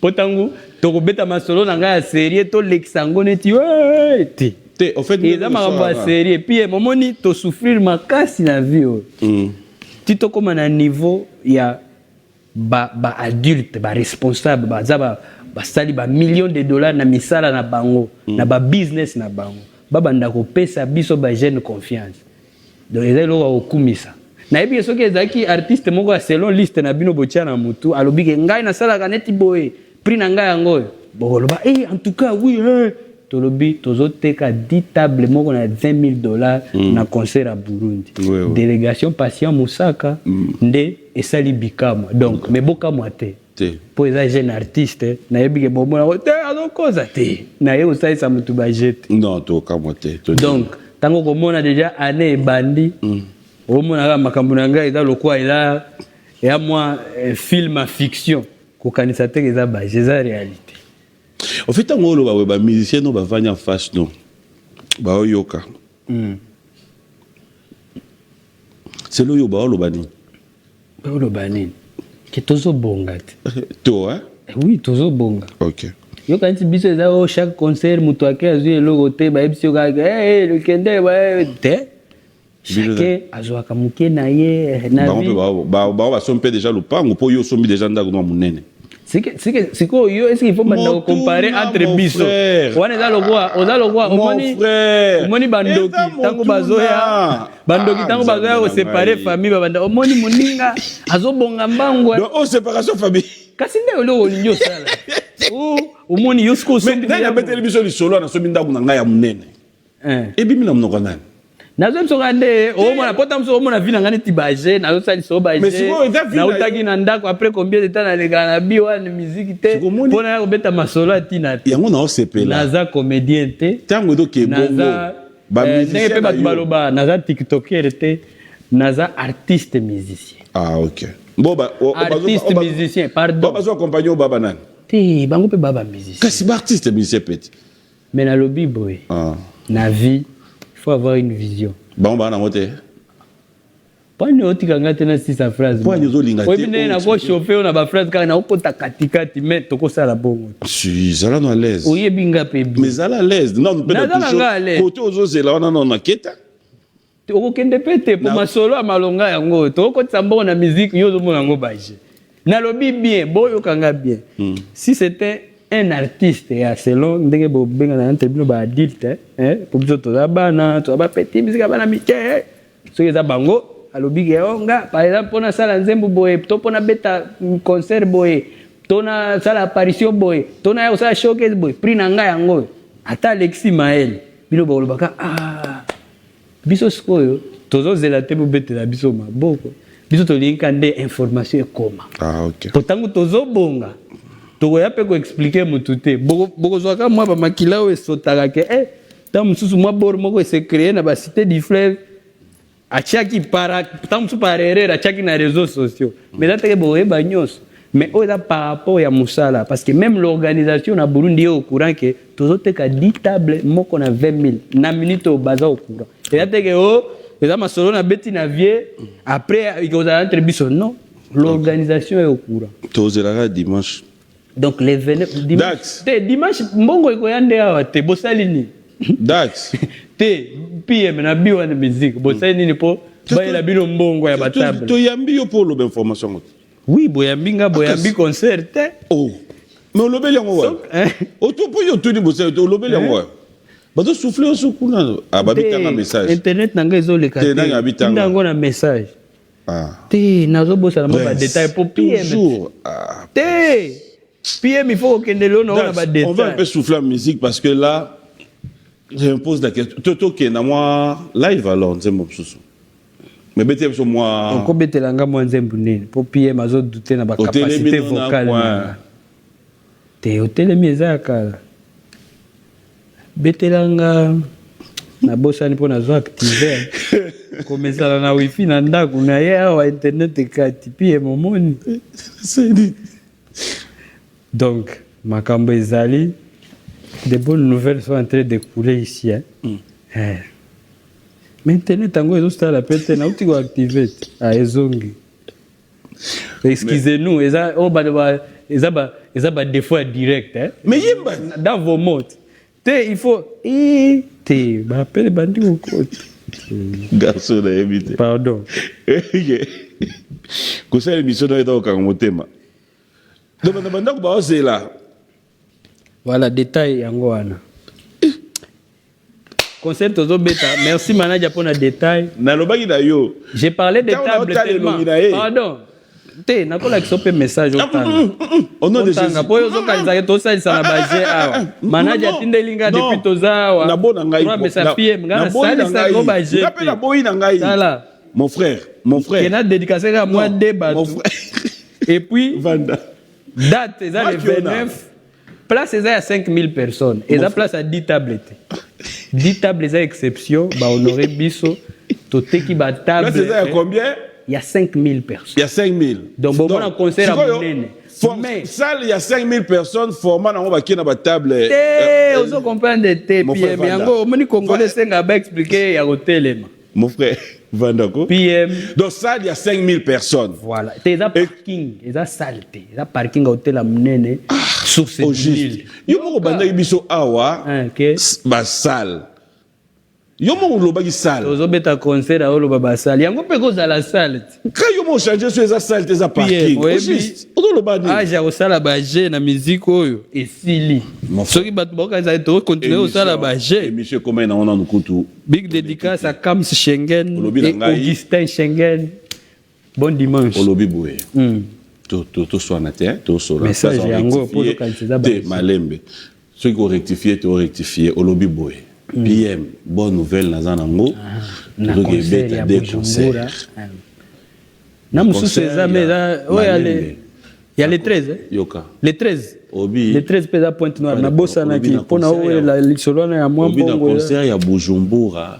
Tozo beta concert mais na salo to beta concert ngaite la parole na yo na salo réservation na salo yo tozo beta tozo déjà réservation il y a 10 tables moko na 20 000 oui et la délégation ya nani il y a l'homme fort patient Moussaka voilà. Et ça dit que PM amitu na po moni ba chiffre et dans moi souka olobi nanga susu eza saleté et un parking. Il y a source du Nil, c'est l'hôtel. Hein? Na lobaki makamba sale, tienda banana makamba stade awa. Bazong c'est l'eau émission bazong enregistré. Ngana lobi sale awa. Na lobi tozo kende. Lobaki sale. Toke beta na parking. Voilà, monika bato internet. Et toko beta na charge. Bazong c'est l'eau lobaki sale. Et toko beta na charge, toko beta na parking ya grand hôtel soki ezala kaka. Ne place ba che galerie. Eza suscité bongo donc eza libanda mais eza en tout cas concert moko et ça c'est une exception en fait je te parle de ça parce que c'est une délégation d'hommes d'affaires au baké ko soutenir moi na mboka baké ko fêter na biso nde na Burundi yango ne à part normalement c'est une très très belle chose mais eloko ya mbrié encore une fois je demande pardon na place na yo à tous les téléspectateurs puis eloko ya mbrié eza chiffre mbongo et perturber mutu nano ayoka teke table musicien congolais teka table na concert ya 20 000 ya on est sali biso ke to sala moi 30 minutes tozo soir non to c'est pas tout on conçoit les attends non c'est donc Afro Congo déjà za au sepela so yo net le 29 yo za la wa Rikshasa ma ouais ba tout bazo lukaero ba ebake patia msaka za la bina me ko benga changa ta na délégation yo no zo bandako mon frère. Aucun doute. Bisoka boye. Ok, wapi. On fêtait nanga. Biso tozo kende. Oui. Donc tozo kende. On fait ba mission Afro Congo. Nzamba za rabino. Api abino mutema makasi. Eke makamsu boyo kaka. Bovandi, vous supportez car. Même qui on est autorisé. On va souffler la musique, fidèles téléspectateurs. Manque on n'est pas la bise à la rater. Beta Kassi Live. Beta Live son tempo monde. O beta langa nini? Beta langa tanzembo moko atama top modèle. Pour la monnaie. T'es moi le mot et moi chaud. Na acoustique boy show ande ni atayo mo. Moi show. Show na acoustique. Ola nani? Neti nini? PM to emba. T'es moi chaud kaka dimanche et bouger biso. Dimanche mais toko kitembula pe beti ba makambo et bouger biso ka mwandambu. Bete la bonne mélodie pardon. Tamusa tamwa. Ah wana top modèle. Beta.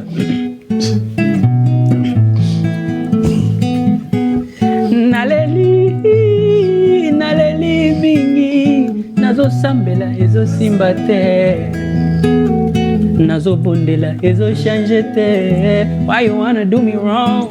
Baby, don't leave me alone. Without you, my world is so cold.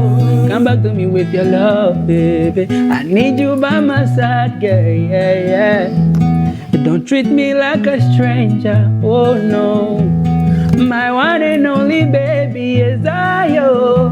Chérie nanga ya baposset, Nataya top model, habillé mana yo fashion.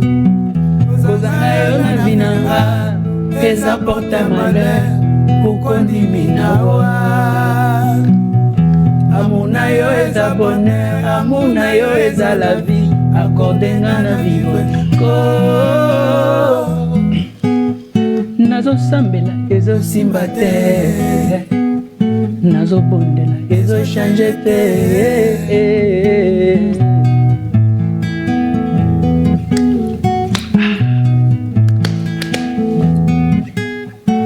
Parti moko na baka il faut nazonga na sima na bande yango katikati ezaka bete nanga pe mwa extrême mosusu na beta ta mwa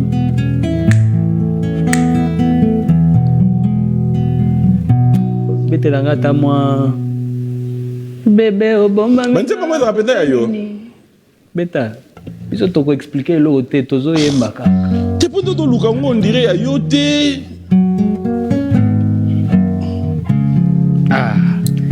Bébé obomba minga kote nini ngaya wasuki ya moto ezotelemanga lokola moto babimeli na molili makila mapanzani na nzoto yo komisa nonga mutu vide kiwelewele kutu bien na tiaches na balabala nespa oleka omonanga sheri nakomi dépassé mabanze komi à l'air destin nanga na maboko no yo papi bafiere nazalaki nango nakate bakoma kosekanga kosimba volant ekoma dangereux mpona koma komona elili na yo na pare-brise. Inos yembela biso na eloko mwa eloko moko oyo olingi bonge mais drum eza te ka bongo kreye nano eloko mwa tala beta akoda ya sete beta akoda ya sete voilà encore ndenge olinga bwata awa wana deja ozose retrouver problème te.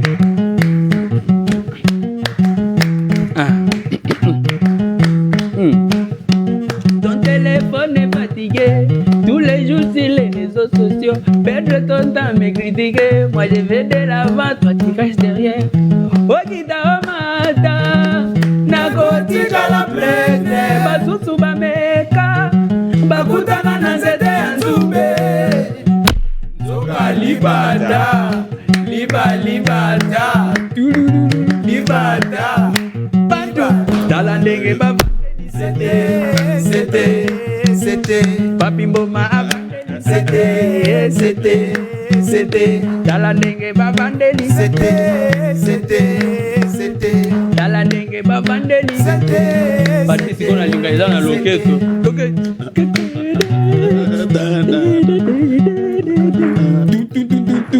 biloko eza te yango. Ah maintenant ça c'est quoi? Ça c'est quoi? Maintenant ça c'est quoi? Ça c'est quoi? Maintenant, ça c'est quoi? Ça c'est quoi? Maintenant, ça c'est quoi? Ils ont dit que je suis l'enfant maudit. Maintenant, ça c'est quoi?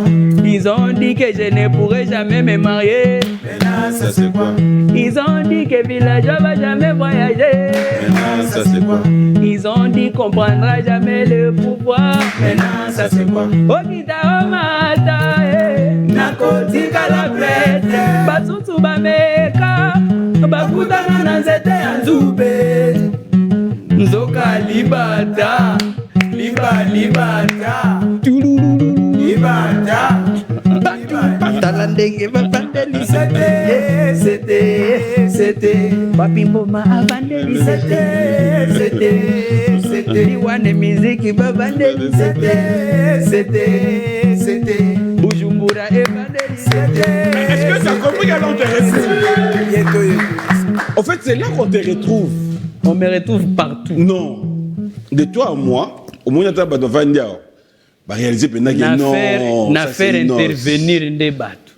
C'est toujours comme ça quand il y a des chansons douces, c'est l'émotion. Yango ezo sali so ba émotion zo kanisa mingi.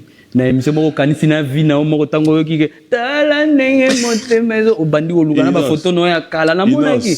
Mais tango eza siko maintenant ça c'est quoi? Ngamonde na la musi milimo ya ambiance. Ah, et dans milimo. Kasiko ba esprit. Oh, tio moko tango yoki yango bandi ko imagine na boîte party oyo. Et dans l'esprit. Et na tango na obeta yo pezaka kana mutu ye problème na e. Aozelaka partir mususu azokanelaka baparti mususu na ganga ka Afro Congo namba lui parti wana déplace na lokaka donc yo motango ke da ba production ba côté nini yo ba déjà ke bat o pena na bombeli batsuki bimi tout le monde. Il faut voir mes concerts. Moi je viens pas expliquer des choses. Tous mes concerts que j'annonce ba image tikala kana ba YouTube. So ina lobi na kenda Burkina Faso bokuta so ina lobi na beta ina rotana conseil VIP bogomona ngo so ina lobi na beta ki hal de la Gombe bogomona. Donc c'est à vous d'aller voir comment les gens chantent du début à la fin toutes les chansons. Na ya kala na ya siko. Lentement sur ma vers la fin de cette émission, j'aimerais quand même donner l'occasion aux téléspectateurs de revivre ce qu'a été ces concerts de Rotana. C'était un concert qui a marqué aussi l'année 2024 pour l'artiste et tout son groupe, fidèles téléspectateurs. On va regarder rapidement, on se retrouve tout à l'heure. L'épée calcul, c'est... Voilà, on a tout calculé, hein, on a tout calculé. Et j'avais déjà promis...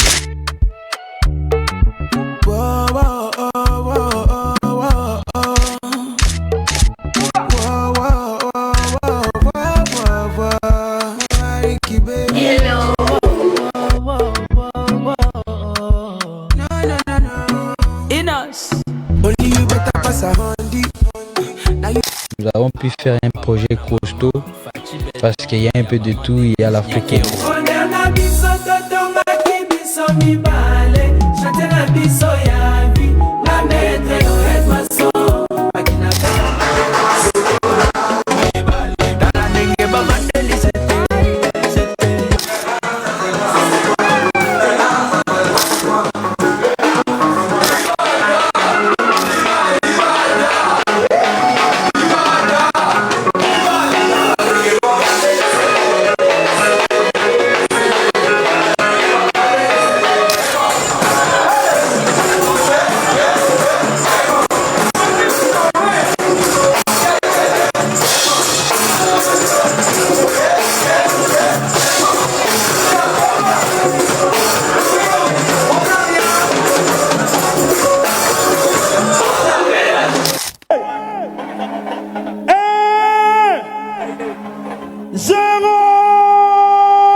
Voici le star inauspicieux.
très sincèrement, fidèles téléspectateurs, c'était...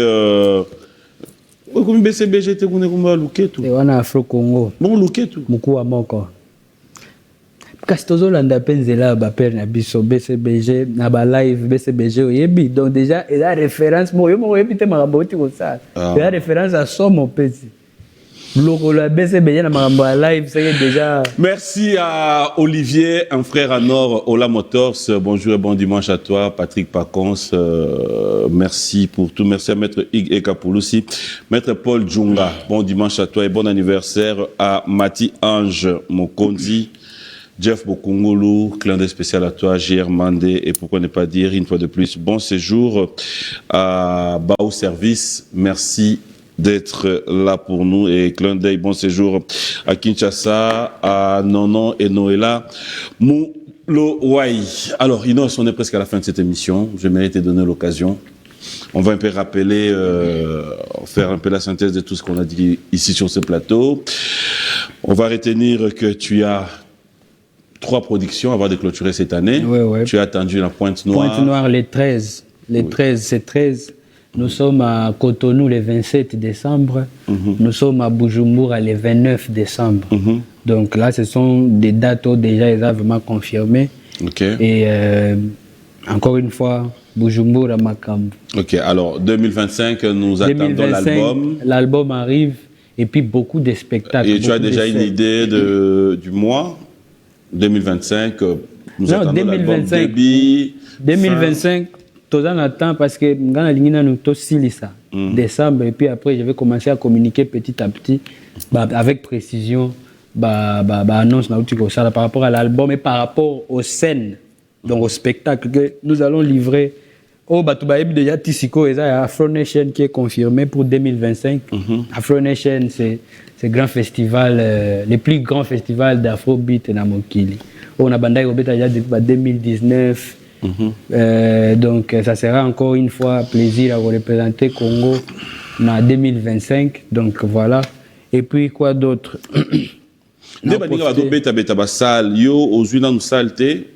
Parce qu'après Madeleine tindenge toso la na makambo ya Madeleine na ndenge na lobby to robeta pe na 2025 basal. Donc il faut que basal wana eza Congo point to ninga to comparer. Eza to comparer na to se comparer na aux États-Unis. Hein? Nini? C'est to beta na États-Unis. O lobby nini? On te gozo mixer makambo za la DJ te. On dit que au vent la plateau, makambo ye biso yo mozo comprendre te ba lobani. En tout cas, big dédicace à lui-même, le Quadraco Raman, que je vais profiter de remercier sur ce plateau par rapport à comment il nous a honoré. Au moment qui ba image nenge Afro Congo et Betaki, l'anniversaire il y a grande chanteuse Nabiso Madame Olomide Cindy Leker. Donc c'était vraiment un moment où tu partageais on a honneur nyoso. Tout le monde pensait qu'il vient à honorer Bisso devant ses invités. Il nous a exposé comme ça. Nous on aime ça. Donc on a profité pendant on a ça bon dimanche et pas les Quadraco les boss Yamboka, Kofi Olomide et Madame Cindy Leker. En tout cas, de bonnes choses à vous pour ce dimanche. Et puis na PCPMBO t'es pas vieux nanga Théo Binamungu, mon vieux depuis Tongo Théo Binamungu mabanga ezobunga napena la makasi te tika na studio. Bon anniversaire à Christina Choumi Ilunga et j'espère que tout se passe bien. On va se lever. Merci. Malex Malengu Mukendi depuis les États-Unis. Papa Ridi Lumbele Tsunami. À toi. Et un grand merci à Désiré Soalé Dandi Kalala. Mami Mboma, clin d'œil à Christian Kabassel depuis Isiro, vous qui êtes là, clin d'œil spécial surtout. Bon séjour au chef de l'État, le garant de la nation. Bon dimanche. Bon dimanche aussi à celle qu'on appelle Clarisse Tshisekedi. Une jeune femme que j'ai vue organiser Makambo ya Minene. Vous avez vu quand actrice ya Minene a utikoleka awa Megan Good. C'est elle qui est en train d'organiser ce genre d'activité-là. Elle est vraiment en train de faire des choses de qualité. Donc on appelle ces Bambo Tebele Clarisse Tshisekedi et à toute son équipe Amcro. Et merci à Simon Ikamba, mon sénateur. Merci à l'honorable Trésor Moutiki. Moi, je te dis merci. C'est un plaisir de t'avoir sur ces plateaux. Et j'espère que 2025, nous nous retrouvons encore sur ces plateaux pour bilan avoir... $200 000. Pour dans ce bilan, Bujumbura, we are coming. Big shout out encore une fois à l'homme fort patient Moussaka et sa délégation. En tout cas, millionnaire en kilote dans l'équipe. Hey, bon dimanche, tu bosses à l'hôtel. On ne sait jamais. On a marché à boire. Au revoir, bon dimanche à ma maman. Maman Rose. Vieux Pichen, Bogar Yandal. Prêt pour l'action. Mais Akubenda équivalent Zanini. Bazape na ba choix ebele awa. Allez, Ameki Moko, Zwa solo pona Kayou. Ameki Amibale, solo pe na pona ba sortie à classe. Et Tikali Moko, Opena, solo ya ba dimanche, très relaxant et ça va dans la poche. Benda équivalenza, tango nyonso. À partir de $10, somba parfait na yo, na ba shop na biso tout. Équivalenza, ton parfait à tango nyonso. Avec ma bestie, c'est le jour et la nuit. On est très différentes et pourtant, on se ressemble beaucoup. Surtout quand il s'agit de travailler sur le lancement de notre application mobile qui permet aux agriculteurs de gérer de manière plus efficace leur exploitation agricole. Il a fallu d'abord prendre toutes les mesures nécessaires pour mener à bien notre projet. Et ce ne fut pas du tout repos. Nous avons travaillé et échangé jour et nuit pour mettre toutes les chances de notre côté et avons fait les recherches les plus complètes pour enfin y arriver. Et aujourd'hui, nous récoltons le fruit de tous nos efforts en recevant un grand prix et en lançant notre application dans tout le pays. Max ta Life. Rejoins le mouvement Orange Choco en tapant étoile 110 dièse. Orange.